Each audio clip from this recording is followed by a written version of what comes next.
کہانی 40واں حصہ ابیسلوم اور داؤد حصہ 4 دوسرا سیموئیل 12 باب تا 24 باب اور پہلا تواریخ 20 باب تا 29 باب۔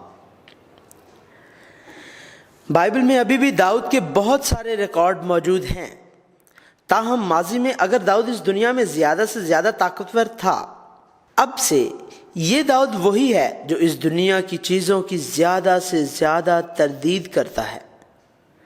اگر یہ راست باز داؤد تھا جس نے اس دنیا کے بادشاہ ساؤل کو دوبارہ معاف کیا، تو اب سے وہ گنہگار داؤد ہے جس نے خدا کی بادشاہی کے شہری اوریا کی بیوی کے خلاف زنا کیا اور اسے مار ڈالا۔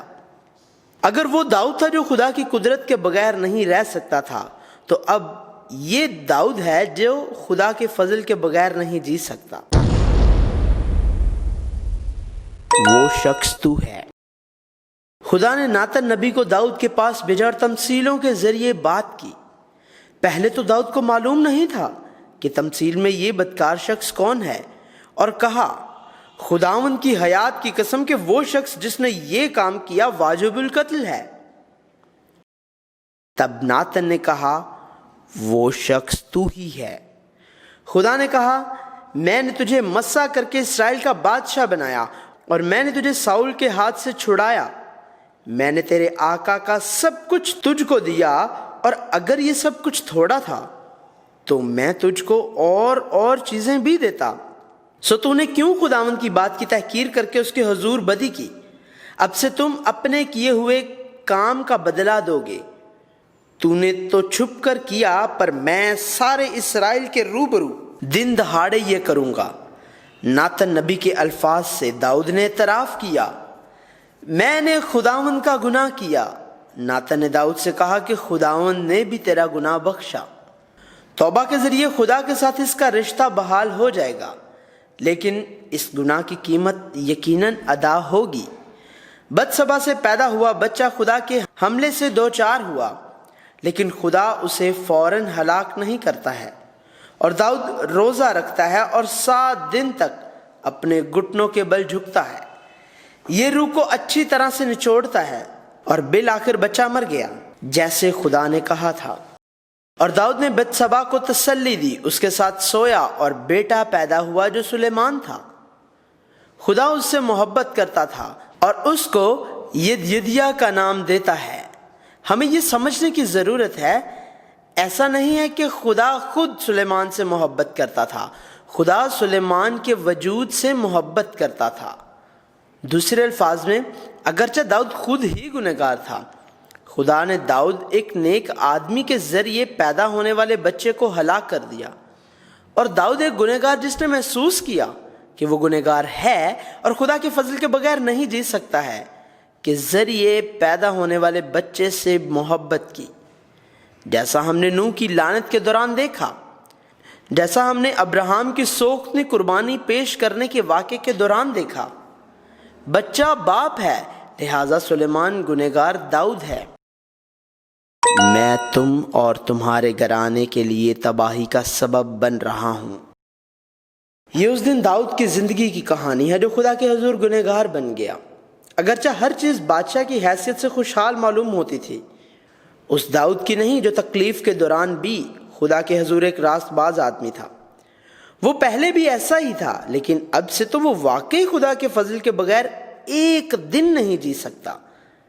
خدا نے کہا، کیونکہ تم نے خداوند کے کلام کو حقیر جانا اور مجھے حقیر جانا، میں تمہیں اور تمہارے گھر کو برباد کر دوں گا۔ اور بالکل ایسا ہی کیا جیسا کہا تھا۔ داؤد کو اعتراض نہیں تھا۔ خاندانی آفت۔ پہلے خاندانی مشکلات داؤد کے پاس آئیں۔ داؤد کا پہلا بیٹا امون بیمار پڑا کیونکہ وہ اپنے چھوٹے بھائی ابیسلوم کی چھوٹی بہن تمر سے پیار کرتا تھا۔ تب داؤد کے بھتیجے یونادب ایک چالاک آدمی کی چالوں کے ذریعے امنون نے تمر کو زبردستی زیادتی کا نشانہ بنا کر اسے رخصت کر دیا۔ اسی وجہ سے ابیسلوم امنون کا دشمن بن گیا، اور بالآخر اس واقعے کے 2 سال بعد ابیسلوم نے امنون کو مار ڈالا اور وہ اپنی ماں کے آبائی شہر بھاگ گیا۔ اور اسی وجہ سے داؤد ہر روز ابیسلوم کے لیے غم کرتا تھا اور مزید 3 سال گزر گئے۔ جب داؤد نے امنون کی تمر سے زیادتی کی خبر سنی تو داؤد بہت ناراض ہوا، لیکن اس نے کوئی کارروائی نہیں کی۔ شاید اس کی وجہ بتسبا کے خلاف کیا ہوا اس کا گناہ تھا۔ امنون کے واقعے کے 2 سال بعد اور ابیسلوم کے واقعے کے 3 سال بعد داؤد کو ایسی تکلیف کا سامنا کرنا پڑا جس کا تجربہ اسے کبھی نہیں ہوا، یہاں تک کہ جنگ کے میدان میں یا جب ساؤل نے اس کا پیچھا کیا تھا، اور یوآب کی وجہ سے جس نے اس کے دل کو دیکھا ابیسلوم واپس آیا۔ تاہم داؤد نے ابیسلوم کو داؤد کا چہرہ دیکھنے سے روکا۔ بائبل بتاتی ہے کہ ابیسلوم کی ظاہری شکل بہت اچھی تھی، اور پھر اسی تکلیف کے 2 سال گزر گئے۔ آخر کار ابیسلوم نے یوآب کے ساتھ ایکا کیا اور داؤد سے ملاقات کی۔ تاہم ابیسلوم بے چین تھا اور داؤد بھی ابھی تک تکلیف سہ رہا تھا۔ ملک کی تباہی۔ اب بادشاہی کی مصیبت داؤد پر آتی ہے۔ ترتیب کے لحاظ سے ابیسلوم تیسرا بیٹا تھا، لیکن پہلا امنون فوت ہو گیا اور دوسرا نابال کی بیوی ابیجیل کا بیٹا کلیاب چلا گیا۔ شاید کلیاب کسی وجہ جلدی وفات پا گیا تھا، اور ابیسلوم اگر وہ داؤد کے ساتھ اچھا تعلق رکھتا تو وہ داؤد کے بعد بادشاہ بن سکتا تھا، لیکن ان کے تعلقات اچھے نہیں تھے۔ لہٰذا بالآخر ابیسلوم نے 4 سال میں لوگوں کے دل جیت لیے اور بغاوت کا منصوبہ بنایا۔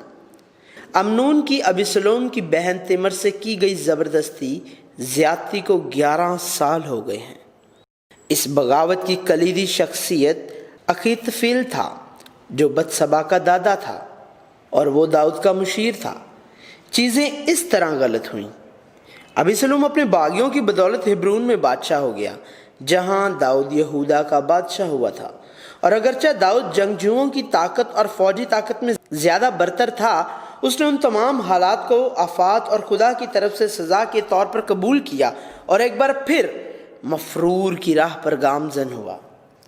ہمیں یہ جاننے کی ضرورت ہے کہ اگر وہ بادشاہ بننے سے پہلے ساؤل کی وجہ سے مفرور تھا تو وہ اب اپنے بیٹے ابیسلوم کی وجہ سے مفرور تھا۔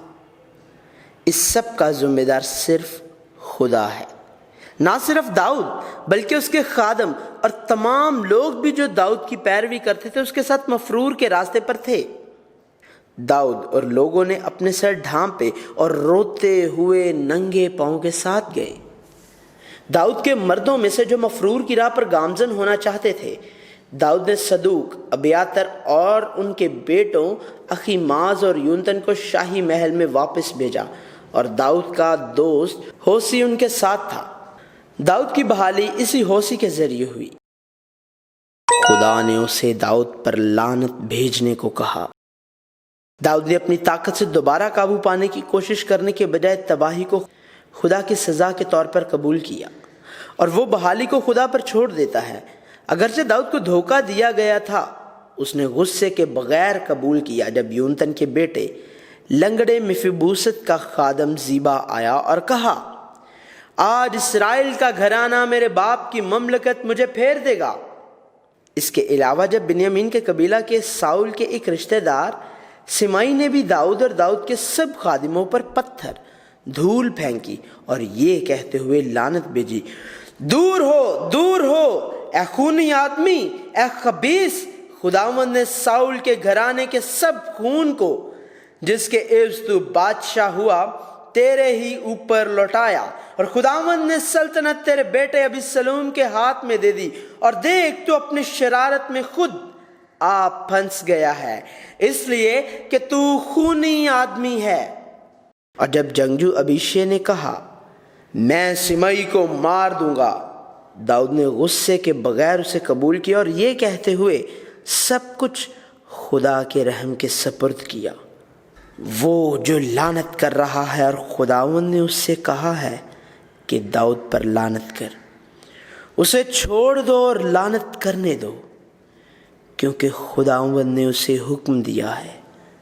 شاید خداوند اس ظلم پر جو میرے اوپر ہوا ہے نظر کرے اور خداوند آج کے دن اس کی لعنت کے بدلے مجھے نیک بدلہ دے۔ جب خداوند نے ابی سلوم سے ناراض ہونے کی کوشش کی، 33 سالوں کے دوران داؤد جب تمام اسرائیل کا بادشاہ بنا، امنون کے معاملے سے شروع کرتے ہوئے 11 سالوں سے وہ اوریا کی بیوی بتسبا کے ساتھ زنا کرنے اور اوریا کے قتل کے الزام میں نظر آنے والے شخص ابی سلوم سے نہیں، خدا کی طرف سے پوری طرح سے سزا پا رہا ہے۔ سب سے پہلے جب ابی سلوم کے مشیر اخیتوفیل نے کہا ابی سلوم چھت پر خیمہ لگائے اور داؤد کی حرموں کے ساتھ دن کی روشنی میں لوگوں کے سامنے سوئے، جس طرح خدا نے ناتن کے ذریعے کہا، آخر کار وہ داؤد اور داؤد کے لوگوں میں اور ابی سلوم کے ساتھ لوگوں میں تقسیم ہو گئے، اور یہ مشورت ہوئی اور ابی سلوم کے باغیوں میں چلی گئی۔ لیکن بائبل بیان کرتی ہے کیونکہ یہ خداوند ہی نے ٹھہرا دیا تھا کہ اخیتوفیل کی اچھی صلاح باطل ہو جائے، تاکہ خداوند ابی سلوم پر بلا نازل کرے، اور ابی سلوم فتح کے لیے نہیں بلکہ شکست کے لیے جاتا ہے۔ جب اس کی مشورت ناکام ہو گئی تو ابی سلوم کے مشیر اخیتوفیل نے بھی خود کو پھانسی دے دی اور مر گیا۔ داؤد جنگ نہ لڑ سکا کیونکہ لوگ اس کے خلاف تھے، لیکن اس نے ابی سلوم کی جان بچانے کے لیے کہا، اور اس چھڑی ہوئی جنگ میں ابی سلوم کو یوآب نے مار ڈالا، جو راست بازی کے بجائے مفادات کی تلاش میں تھا، اور داؤد کی فوج کی فتح کے ساتھ ہی جنگ کا خاتمہ ہوا۔ جب داؤد نے فتح کی خبر سنی اور یہ کہ ابی سلوم مارا گیا تو وہ افسردہ ہوا اور کہا، ہائے میرے بیٹے ابی سلوم، میرے بیٹے ابی سلوم، کاش میں تیرے بدلے مر جاتا۔ اے ابی سلوم میرے بیٹے۔ وہ جانتا تھا کہ یہ سب کچھ اس کے گناہ کی وجہ سے ہوا تھا۔ اپنے نام کی یاد میں ابی سلوم نے ایک ابی سلوم کی یادگار بنائی تھی۔ ابی سلوم داؤد کو سزا دینے کے لیے ایک آلے کے طور پر استعمال ہوا۔ خدا کی طرف سے تھوڑی دیر کے لیے غضب کی ایک چھڑی استعمال ہوئی، نہ اسے داؤد سے زیادہ راست باز بننے کے لیے اور نہ ہی خدا کی بادشاہی اس کے وسیلے سے ظاہر کرنے کے لیے۔ داؤد گھر جا رہے ایک اجنبی کی زندگی گزار رہا ہے۔ داؤد نے خدا کی مرضی کے طور پر اوریا کی بیوی بتسبا کے واقعے کے لیے خدا کی 12 سال کی سزا کو قبول کیا، اور تمام آزمائشوں کے بعد وہ بادشاہ کے منصب پر لوٹ آیا۔ اگرچہ بادشاہ کی حیثیت یکساں تھی، لیکن اب داؤد بتسبا کے واقعے سے قبل داؤد سے بالکل مختلف داؤد تھا۔ بادشاہ کے عہدے پر واپس آنے کے عمل میں بہت سارے واقعات ہوئے، لیکن داؤد نے ساؤل کے رشتہ دار سمئی، جس نے اس پر لعنت بھیجی تھی، کو قبول بھی کیا، اور یہاں تک کہ یونتن کا لنگڑا بیٹا مفیبوست، جو مفیبوست کے نوکر زیبا کی دھوکہ دہی کا شکار تھا، اور بعد میں 3 سال کے قحط کے دوران جو ساؤل کے جباؤن لوگوں کو مارنے کی وجہ سے ہوا، داؤد نے مفیبوست کو یونتن کے ساتھ ایک عہدے کے وسیلے بچایا، اور وہ برزیلی جلادی کا حامی تھا جس نے فرار ہونے میں اس کی مدد کی۔ سبا نامی مصیبت ساز کی بغاوت کو دبا دیا، اور اس عمل میں یوآب نے اپنے رشتہ دار اماسا، جو ابی سلوم کا لشکر کا سردار تھا، کو بلا جواز قتل کیا۔ داؤد انتظامی تنظیم کو دوبارہ منظم کرتا ہے۔ ہم دیکھ سکتے ہیں کہ یہ وبا داؤد کو تباہ کرنے کے لیے نہیں تھی، لیکن خدا داؤد کے گناہ کی تکالیف اور بحالی کے ذریعے کچھ ظاہر کرے گا۔ داؤد کے لیے جس نے خدا کے کلام کی تحقیر کی، خدا نے اسے قریباً 12 سال تک پوری طرح سزا دی۔ اس سے ظاہر ہوتا ہے کہ خدا نے پہلے ہی داؤد کو معاف کر دیا، اور یہ ظاہر کیا کہ داؤد کو فوری طور پر قتل نہ کرنا بلکہ درد سے اسے مارنا گناہ کی قیمت ہوگی، اور پھر اس کے خاندان اور بادشاہی کو بحال کیا۔ خدا نے مصیبت کو دور کیا یہاں تک کہ جب وہ جنگ سے فتح لے کر آیا، داؤد نے یسوع مسیح کی پیشن گوئی کی، اور یہاں تک کہ مصائب کے اس عمل کے ذریعے داؤد نے یسوع مسیح کی زندگی کی تصویر کشی کی، جس نے ہمارے گناہوں کو سہا اور صلیب پر ان کی قیمت چکائی، مر گیا، جی اٹھا اور آسمان پر چڑھ گیا۔ یہ بالکل وہی الفاظ ہیں مجھے ایک شخص یسی کا بیٹا داؤد میرے دل کے موافق مل گیا، وہی میری تمام مرضی کو پورا کرے گا۔ خداوند میرا نجات دہندہ ہے۔ جب سب کچھ بحال ہو گیا اور فلسطینیوں کے ساتھ ایک اور جنگ شروع ہوئی تو جات میں دیو کی اولاد داؤد اور اس کے آدمیوں کے ہاتھوں ماری گئی، یہ اس لیے کہ خدا نے داؤد کی جنگ لڑی۔ تب داؤد نے خدا کی تعریف کی۔ داؤد نے تعریف کی، خداوند میری چٹان اور میرا کلا اور میرا چھڑانے والا ہے، میرا خدا میری چٹان جس پر میں بھروسہ رکھوں گا، میری سپر اور میری نجات کا سینگ، میرا اونچا برج۔ خداوند نے میری راستی کے موافق مجھے جزا دی اور میرے ہاتھوں کی پاکیزگی کے مطابق مجھے بدلہ دیا۔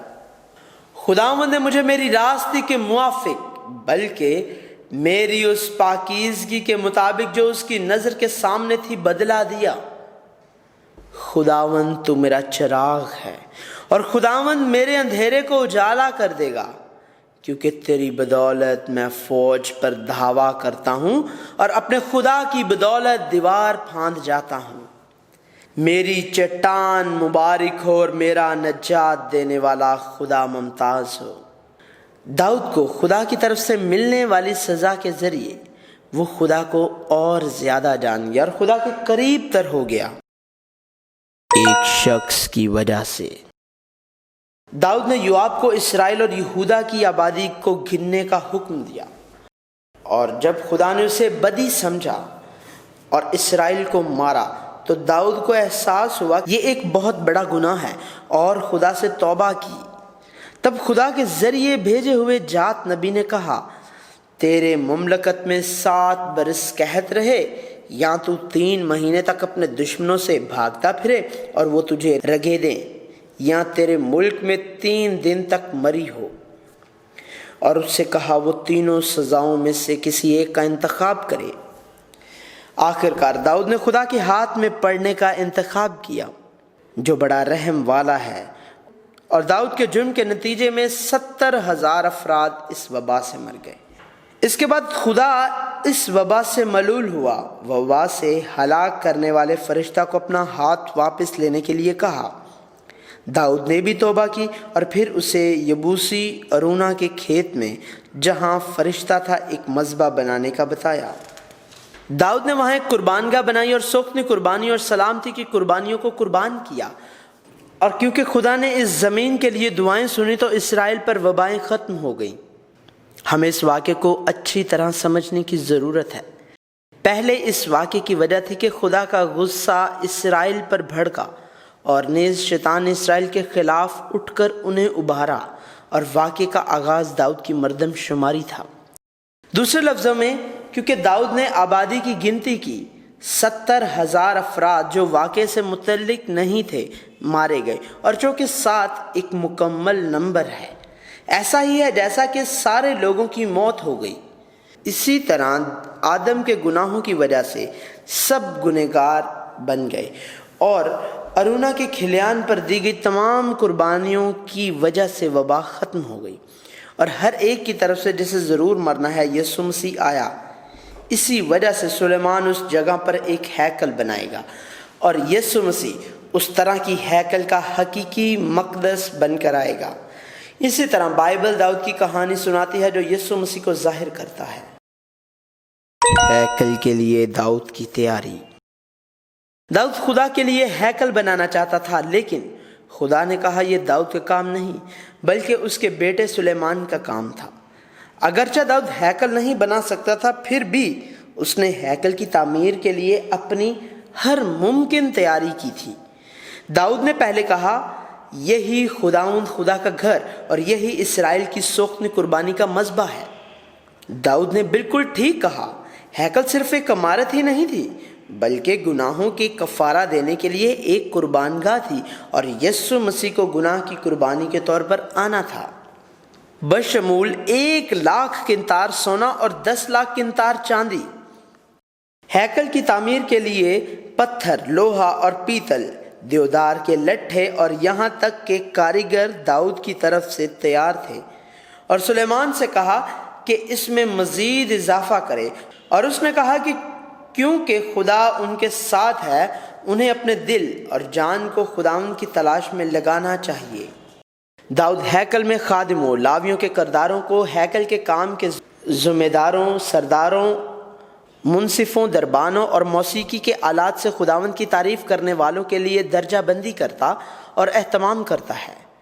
اس کے علاوہ انتظامیہ کی تنظیم نو کی گئی ہے، جیسے تمام خاندانوں کے سربراہان اور عہدیدار قائم کرنا اور ہر قبیلے کے سردار مقرر کرنا، اور اسرائیل کے تمام سرداروں، قبیلوں کے سرداروں، بادشاہ کی خدمت میں درجوں کے سردار، ہزاروں کے سردار اور سینکڑوں کے سردار، اور بادشاہ اور اس کے بیٹوں کی تمام جائیداد اور مویشیوں کے ذمہ دار سرداروں، محل کے سرداروں کے ساتھ جنگجو اور تمام بہادر لڑنے والوں کو یروشلم میں جمع ہونے کے لیے طلب کیا، اور خدا کے داؤد کو چننے اور اسے بادشاہ بنانے، سلیمان کا انتخاب کرنے اور ہیکل کی تعمیر کی ہدایت دینے کے بارے میں خدا کے کلام کی تبلیغ کی، اور یہ کہ خدا نے کہا کہ وہ داؤد کی بادشاہی کو ہمیشہ کے لیے قائم رکھے گا۔ آخرکار وہ الفاظ کو نہیں بھولا۔ پس اب سارے اسرائیل یعنی خداوند کی جماعت کے روبرو اور ہمارے خدا کے حضور تم خداوند اپنے خدا کے سب حکموں کو مانو اور ان کے طالب ہو، تاکہ تم اس اچھے ملک کے وارث ہو اور اسے اپنے بعد اپنی اولاد کے واسطے ہمیشہ کے لیے میراث چھوڑ جاؤ۔ اب سلیمان کو خدا کی مکمل خدمت کرنے اور خدا کی حضور کی قوت کے ساتھ ایک ہیکل بنانے کے لیے کہا گیا ہے، اور داؤد نے سلیمان کو خدا کی طرف سے ایک نمونہ دیا اور اس نے ہیکل سے متعلق تمام تفصیلات سمجھا دی۔ آخر میں داؤد نے سونے، چاندی، پیتل، لوہے، لکڑی، عقیق، کالے زیورات، جڑاؤ پتھر، دیگر زیورات، قیمتی پتھر کی تفصیلات کی بات کی، اور اس سے بھی زیادہ اس نے ہیکل کی تعمیر کے لیے تیار کیا۔ اور جب اس نے کہا کون تیار ہے کہ اپنی خوشی سے اپنے آپ کو آج خداوند کے لیے مخصوص کرے، تمام خاندانوں اور قبیلوں کے سرداروں نے شمولیت اختیار کی اور ان گنت تعداد میں سونا، چاندی، پیتل، لوہا اور زیورات پیش کیے، اور لوگوں نے بھی رضاکارانہ طور پر خدا کو دیا، جس سے داؤد بہت خوش ہوا۔ داؤد نے آخر میں ساری جماعت کے آگے خدا کی تعریف کی اور اعلان کیا کہ سب کچھ خدا کے ہاتھ میں ہے، اور خدا کی تعریف کی گئی۔ اور داؤد نے کہا ہم تیرے آگے پردیسی اور مسافر ہیں، جیسے ہمارے باپ دادا تھے، ہمارے دن روئے زمین پر سایہ کی طرح ہیں اور قیام نصیب نہیں۔ اے خداوند ہمارے خدا، یہ سارا ذخیرہ جو ہم نے تیار کیا ہے کہ تیرے پاک نام کے لیے ایک گھر بنائیں، تیرے ہی ہاتھ سے ملا ہے اور سب تیرا ہی ہے۔ اس بارے میں بات کی کہ خدا کے لوگ وہ نہیں ہیں جن کو اس زمین پر امید ہے، بلکہ وہ مسافر ہیں، اور ان کے پاس جو کچھ ہے وہ خدا کی طرف سے آتا ہے۔ داؤد نے اعلان کیا کہ خدا ہی خدا ہے اور خدا کی تعریف کی، اور اگلے دن اس نے 1000 بیل، 1000 مینڈے اور 1000 بھیڑ بکریوں سے خدا کو سوکھنے قربانی پیش کی، اور سب خوش ہوئے۔ مرد خدا داؤد خدا کی بادشاہی سے تعلق رکھنے والے انسان کی حیثیت سے اپنی زندگی کا خاتمہ کر رہا ہے۔ داؤد کے آخری الفاظ۔ داؤد نہ صرف ایک بادشاہ یا بادشاہ کی حیثیت سے، بلکہ مرد خدا کی حیثیت سے خدا کی بادشاہت سے تعلق رکھنے والے شخص کے طور پر جو خدا کے فضل کو جانتا تھا، سلیمان اور آنے والی نسلوں کے لیے اپنی آخری باتیں چھوڑی اور پھر فوت ہوا۔ پہلے داؤد نے کہا میں اسی راستے جانے والا ہوں جو سارے جہان کا ہے، کسی کا کوئی استثناء نہیں ہے۔ دوسرا، داؤد نے کہا جو موسیٰ کی شریعت میں لکھا ہے اس کے مطابق خداوند اپنے خدا کی ہدایت کو مان کر اس کی راہوں پر چل اور اس کے آئین پر اور اس کے فرمانوں اور حکموں اور شہادتوں پر عمل کر، تاکہ جو کچھ تو کرے اور جہاں کہیں تو جائے سب میں تجھے کامیابی ہو۔ اس کا مطلب یہ ہے کہ زندگی خدا کے کلام سے متعلق زندگی کی طرح، اور ایک زندگی جس کی خدا ہدایت کرتا ہے، گزاریں۔ یہ دنیا میں کامیاب زندگی گزارنا نہیں ہے۔ تیسرا، اس نے یوآب کو مارنے کے لیے کہا اس کی وجہ یہ ہے کہ اس نے صرف اپنے احساسات کے لیے لشکر کے 2 سرداروں ابنیر اور اماسا کے خلاف ناراضگی کی اور حسد کی وجہ سے قتل کیا، اور ایسا شخص خدا کی بادشاہی کے لائق نہیں ہے۔ چوتھا، اس نے برزیلی جلادی کے بیٹوں پر احسان کرنے کے لیے کہا، یہ اس لیے کہ جب داؤد ایک بار پھر مفرور ہوا تو برزیلی نے، جس کو دنیا میں کوئی امید نہیں تھی، اس کی مدد کی۔ یہ لوگ خدا کی بادشاہی کے لائق ہیں۔ پانچواں، اس نے بنیامینی سمئی کو قتل کرنے کا کہا۔ داؤد نے کہا کہ وہ اسے قتل نہیں کرے گا، لیکن اس کا مطلب یہ ہے کہ وہ اسے اپنے ذاتی احساسات سے معاف کر دے گا، لیکن حتیٰ کہ وہ بھی جو فاسق الفاظ کے ساتھ ان لوگوں پر مفرور ہوئے لعنت بھیجتے ہیں، خدا کی بادشاہت کے لائق نہیں ہے۔ خدا کا چنا ہوا ایک شخص جس کا بائبل میں جائزہ لیا گیا تھا، جیسے اس لیے کہ داؤد نے وہ کام کیا جو خداوند کی نظر میں ٹھیک تھا، اور اپنی ساری عمر خداوند کے کسی حکم سے باہر نہ ہوا سوا ہتی اوریا کے معاملہ کے، اور جو خدا کے دل کے موافق ہے، ایک مرد خدا کا خادم اور خدا کی بادشاہی کے فرد کی حیثیت سے داؤد اس زمین پر ایک اجنبی ثابت ہوا اور اس طرح گھر لوٹ آیا۔ داؤد نے ایک ایسی زندگی گزاری جس نے اپنی زندگی میں خدا اور یسوع مسیح کی بادشاہت کا انکشاف کیا، اور خدا کے وقت میں اپنے آباء و اجداد ابراہیم، اسحاق، یعقوب اور یوسف کے راستے پر وہ اپنے آبائی شہر واپس چلا گیا۔ وہ زندگی جو صرف خدا کی بادشاہی کو ظاہر کرتی ہے، خدا کے لوگوں کی کہانی جاری ہے۔